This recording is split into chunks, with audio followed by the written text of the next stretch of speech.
이치상 어긋나서 서로 맞지 않는 그런 상황을 보게 될 때 이 모순이라는 단어를 사용하게 됩니다. 이 말은 중국 초나라의 상인이 이 창과 방패를 팔면서 창은 어떤 방패로도 막지 못하는 창이라 하고 방패는 어떤 창으로도 뚫지 못하는 방패라 하여 그가 하는 말이 이 앞뒤가 맞지 않는다 하는 데서 유래한 그런 말입니다. 모순이라는 말은 이처럼 앞뒤가 맞지 않거나 또는 그 하는 말과 행동이 맞지 않을 때 우리는 사용을 합니다.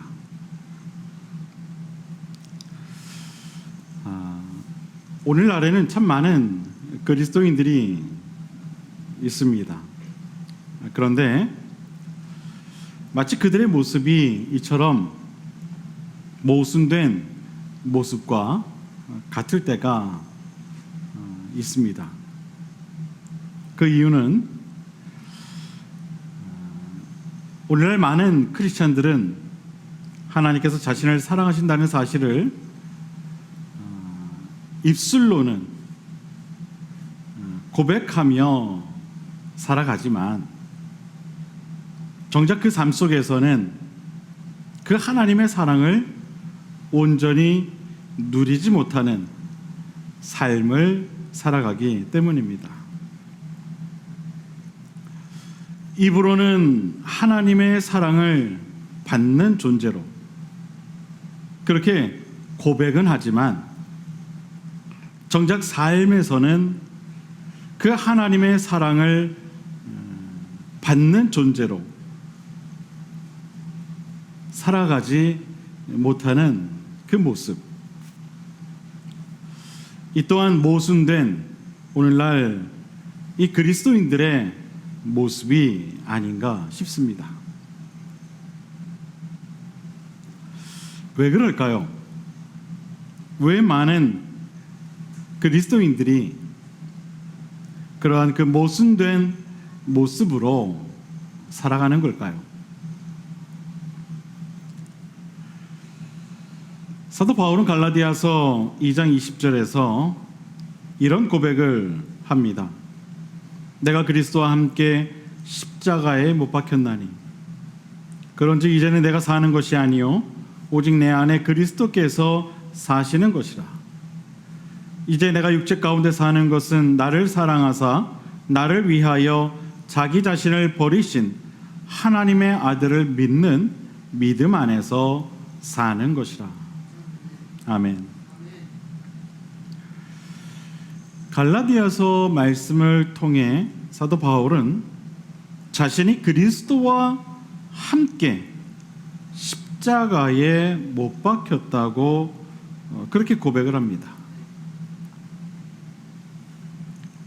그런데 사실 이 말은 실제로 사도 바울이 십자가에 못 박혔다는 말은 아니죠. 그 이 고백은 신앙적 고백입니다. 신앙적 고백. 그의 입술을 통해 믿음으로 고백을 한 것이죠. 믿음으로.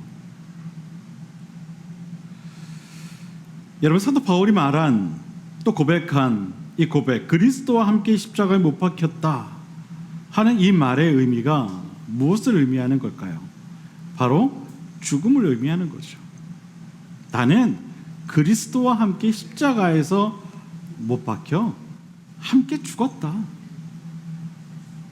그것을 의미하는 겁니다.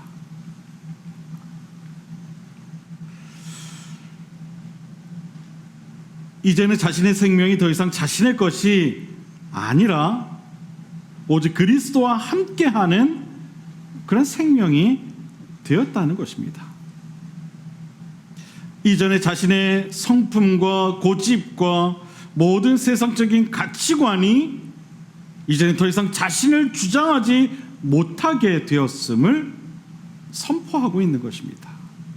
이제는 더 이상 나는 내 것이 아니라는 거예요. 나는 누구의 것이라는 겁니까? 그리스도의 것이다. 나는 그리스도의 것이다. 이전에 내가 누려왔던 그 모든 삶, 또 나를 주장했던 그 모든 나의 성품과 기질과 나의 생각과 판단과 그 모든 경험들까지도 이제 더 이상 나를 주장하지 못하고 오직 나를 주장하시는 이 누구라는 겁니까, 여러분? 그리스도라는 거예요. 사도 바울의 이 고백, 내가 그리스도와 함께 십자가에 못 박혔나니 그런즉 이제 내가 사는 것이 아니요 오직 내 안에 그리스도께서 사시는 것이라. 이 고백의 의미가 바로 그것이라는 겁니다. 따라하겠습니다. 이제는 더 이상 내가 내 것이 아닙니다. 나는 그리스도의 것입니다. 나는 그리스도의 것입니다.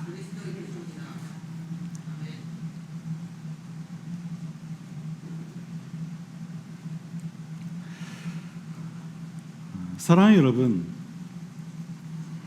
이런 이 고백을 통한 삶, 이것이 바로 모순되지 않은 참 그리스도인의 삶의 모습이라는 사실을 여러분 꼭 믿으시게 되길 바랍니다. 주님을 향한 믿음의 고백과 더불어 함께 살아가는 삶, 이것이 진정한 그리스도인의 삶이라는 거예요. 바라기는 이제 더 이상 자신을 주장하는 것이 자기 자신이 아니라 오직 그리스도라고 고백한 사도 바울의 고백과 같이 우리 모두의 신앙 또한 그와 같은 모순되지 않은 진정한 참 신앙이 될 수 있게 되기를 바랍니다. 이제 더 이상 여러분 자신을 여러분이 주장하는 것이 아니라 온전히 우리 주님 예수 그리스도께서 주장하실 수 있게 되기를 주님의 이름으로 간절히 축원을 드립니다.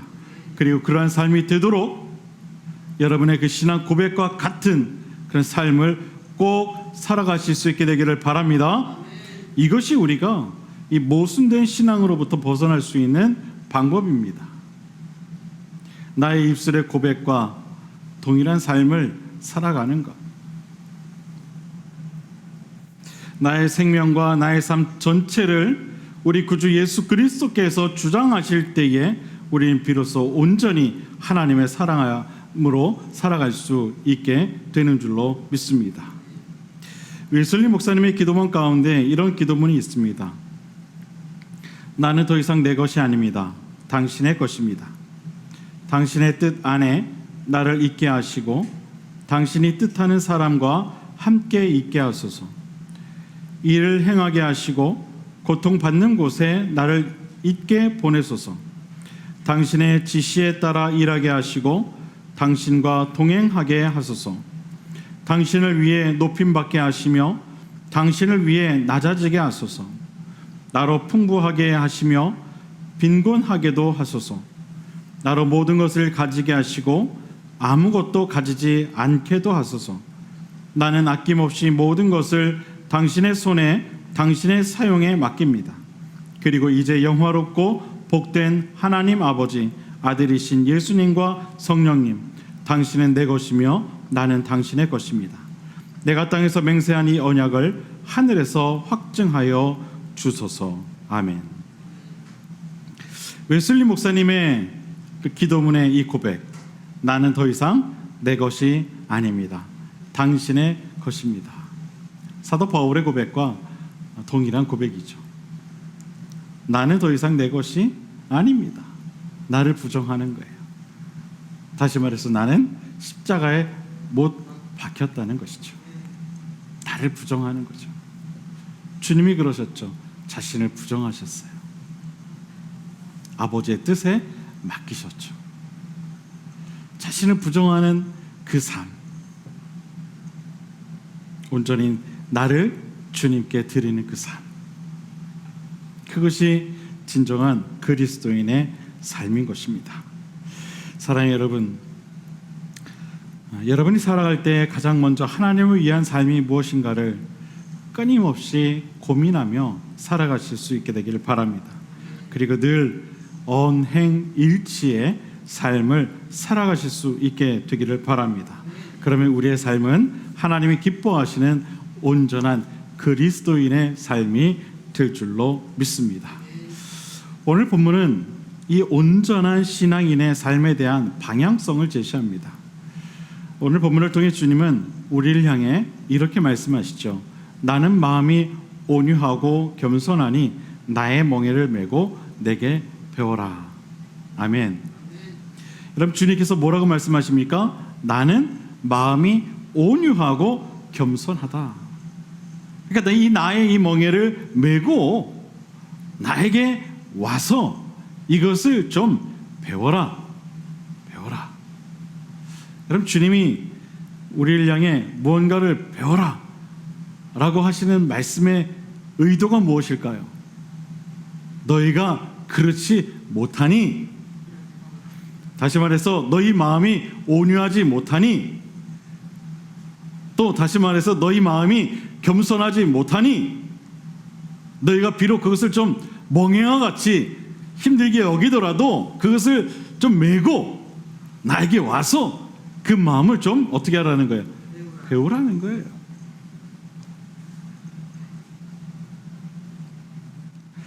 여러분, 우리가 주님을 온전히 닮아가기 위해서는 우리의 마음이 이처럼 주님의 마음과 같이 온유하고 겸손한 마음이 되어야 한다는 겁니다.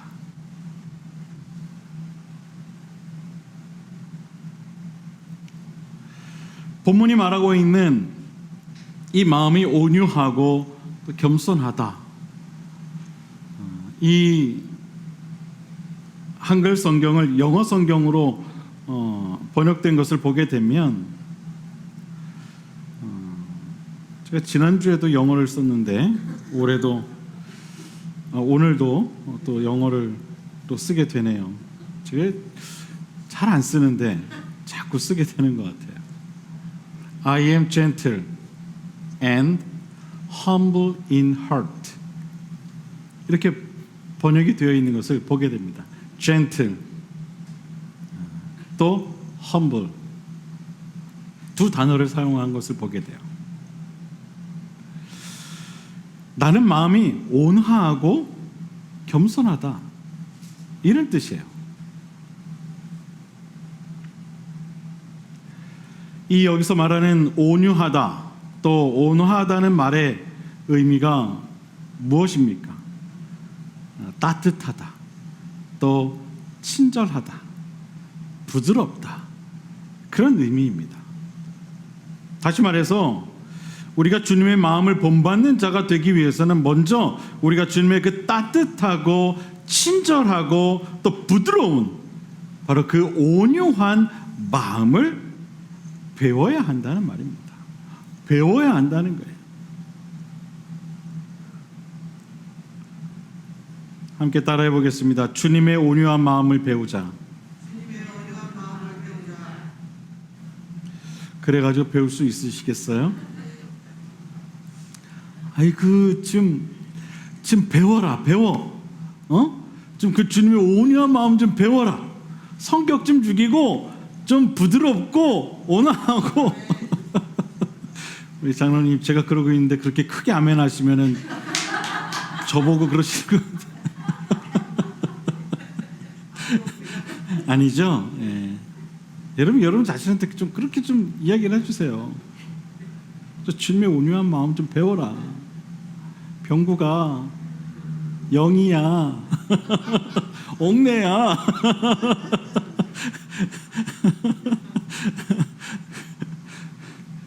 좀 배워라, 배워. 좀 병구가 좀 배워. 제발 좀 마음 좀 따뜻해져. 좀 친절해져. 좀 부드러워져. 주님이 말씀하셨잖아. 내 마음이 그러하니 너희는 좀 그것을 좀 배워. 그게 멍에와 같이 좀 너를 힘들게 하더라도 그걸 좀 배워야 해. 주님 말씀하셨잖아요. 주님의 온유한 마음을 배우시게 되길 바랍니다. 꼭 배우시게 되길 바랍니다.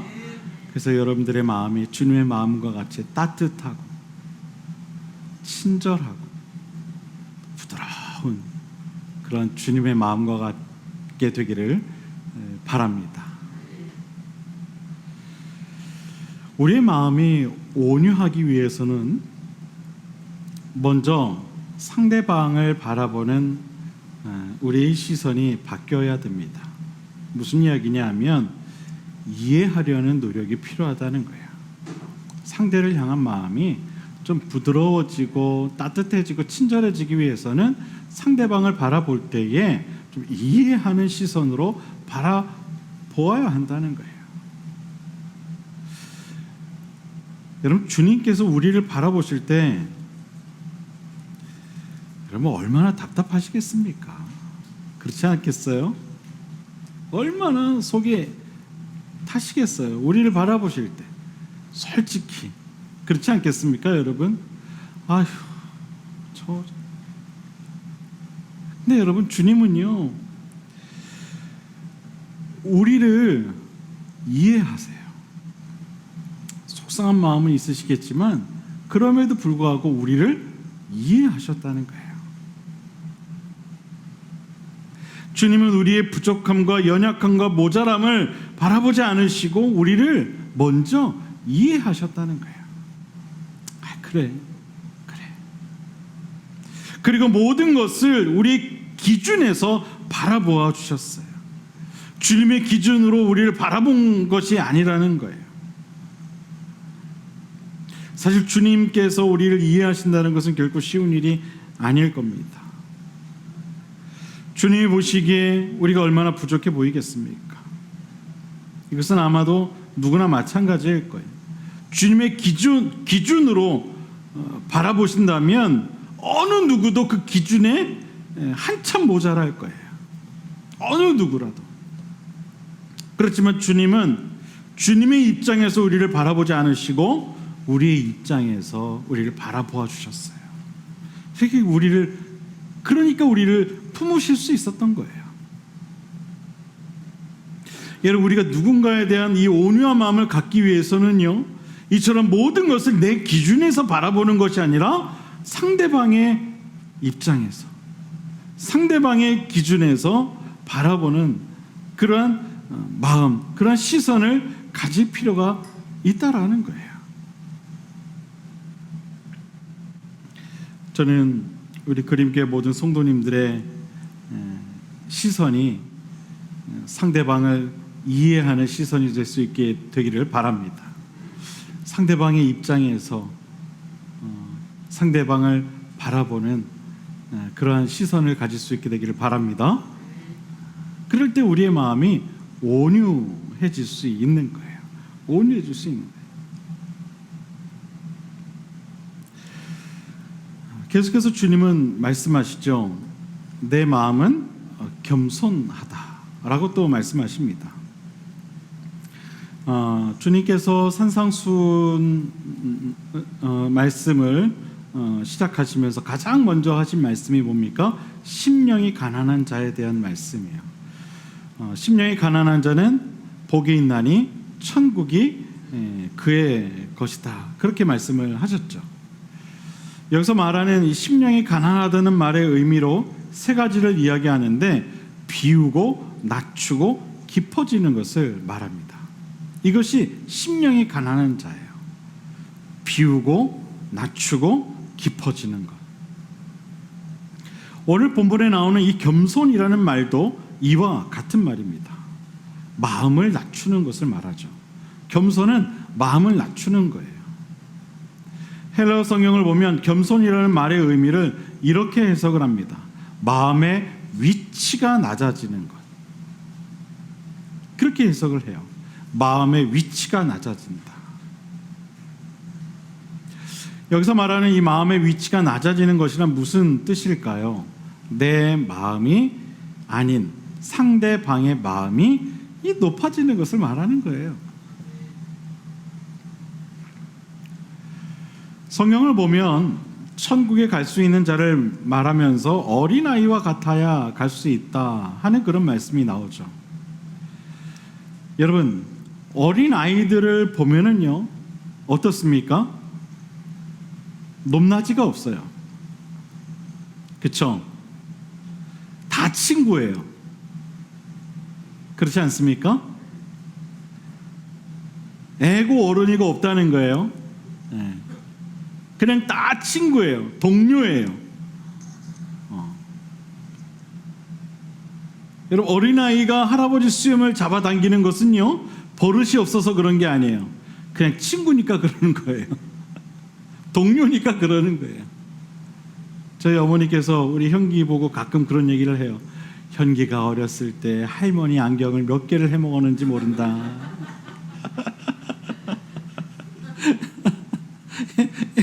이렇게 잡아치는 거예요. 안경이 그냥 신기하거든. 뭐 이게 다른 사람들은 이게 없는데 얼굴에 뭘 이렇게 끼고 있으니까 재밌는 거예요. 해가지고 몇 개를 또 해먹었대요. 꼭 보상해 드려. 알았지? 그게 버릇이 없는 게 아니라 그냥 친구인 거예요. 동료로 느끼는 거죠. 다시 말하면요, 아이들은요 높낮이가 없다는 거예요. 높낮이가 없어요. 대통령이 온들 여러분 안 그러겠어요? 대통령 할아버지가 와도 그럴 거예요. 그냥 친구인 거예요. 그런데 여러분, 그 아이들이 크게 되면 어떻게 될까요? 서로의 마음에 높낮이를 따지기 시작해요.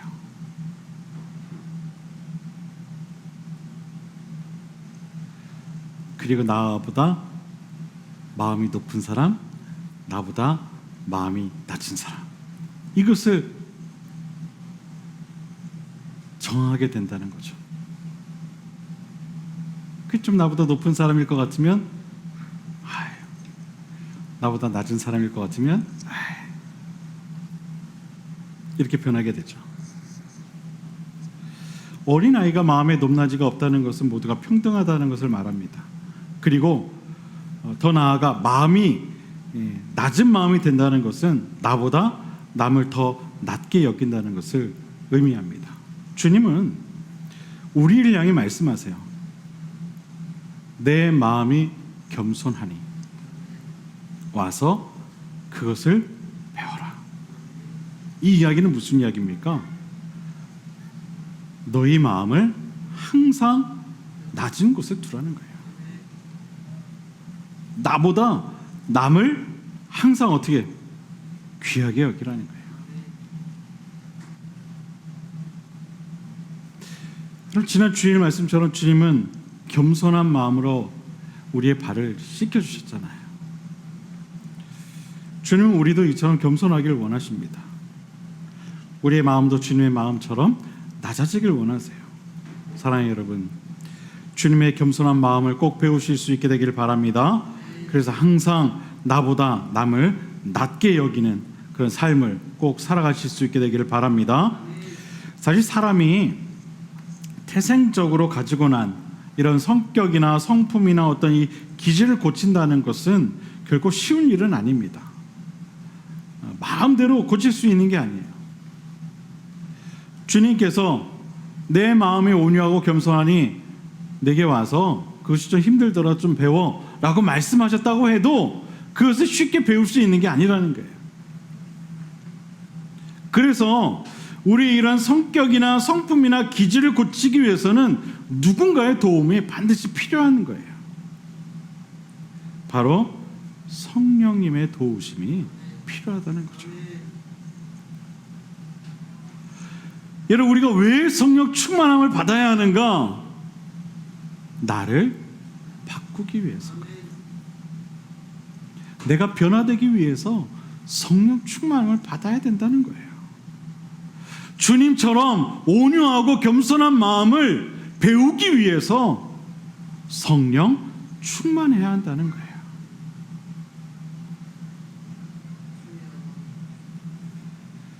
잠언 16장 32절을 보면 이런 말씀이 나와요. 노하기를 더디하는 자는 용사보다 낫고 자기의 마음을 다스리는 자는 성을 빼앗는 자보다 나으니라. 이런 마음을 다스린다는 것 쉬운 일이 아니라는 겁니다.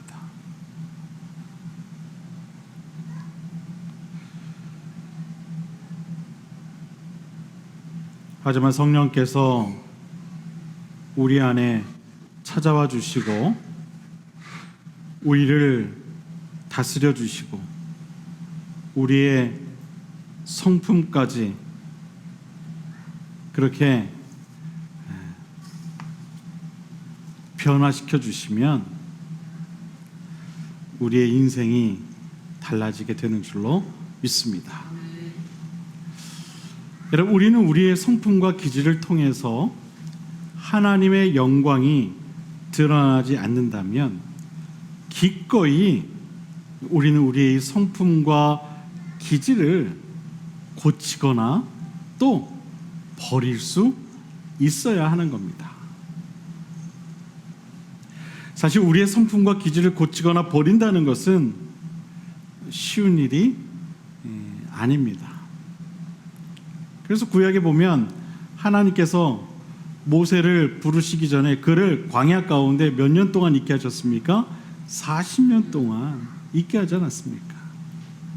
그 다혈질적인 그 모세, 그 성품을 고치기 위해서 그 오랜 시간 동안 그를 광야 가운데 있게 하시지 않았습니까? 신약에도 보면 이 기질 때문에 예수님께 혼이 난 그런 인물이 있죠. 베드로가 그랬어요. 베드로는 우리 모두가 잘 알고 있듯이 뱃사람이었습니다. 뭐 물론 그렇다고 해서 뱃사람이 다 뭐 그렇게 기질이 뭐 급하고 뭐 이렇다라는 얘기는 아니지만 베드로가 그랬다는 거예요. 그는 매우 급한 기질을 가진 사람으로 알려져 있어요. 그래서 예수님께서 내가 사람들에게 고난을 받고 죽임을 당하고 제3일에 살아날 것이다 라고 말씀하신 뒤에 베드로가 뭐라고 이야기를 합니까? 주님, 그리하지 마십시오. 이 일이 주님께 미치지 못할 것입니다. 제가 그것을 맡겠습니다. 이 이야기를 한 거예요. 그러다가 여러분 주님으로부터 어떤 이야기를 듣게 돼요? 사단아, 물러가라. 네가 하나님의 일을 생각하지 않는구나. 혼이 났어요. 네가 뭐라고 감히 하나님의 일을.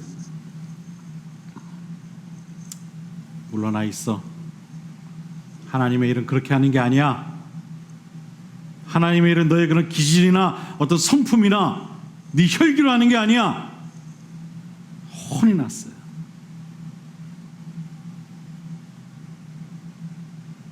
그래도 고쳐지지 않았어요. 베드로는 고집도 참 센 사람이었던 것 같아요.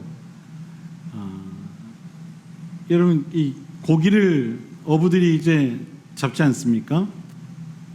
그럼 뭐 늘 가서 이렇게 고기 잡는 곳이 있겠죠. 뭐 물고기가 많이 나오는 그런 뭐 포인트들이 있을 거 아닙니까? 자신만의 어떤 노하우를 가지고 여기 가서 그물질을 하면 물고기가 좀 많이 잡혔어. 이런 것들이 있을 거라는 거죠.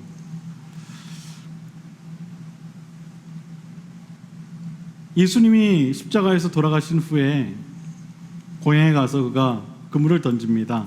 다시 어부의 삶을 살아가게 되지 않았습니까? 근데 얼마나 고집이 셌으면은 밤이 새도록 그물질을 한 거예요. 밤이 새도록 물고기가 안 나와도. 보통 여기서 물고기가 안 나오면 옮겨서 또 하고 또 옮겨서 또 하고 이렇게 할 텐데 그러지 않았다는 거예요. 이것만 보더라도 베드로가 얼마나 고집이 셌는가. 그래서 알 수가 있는 것이죠.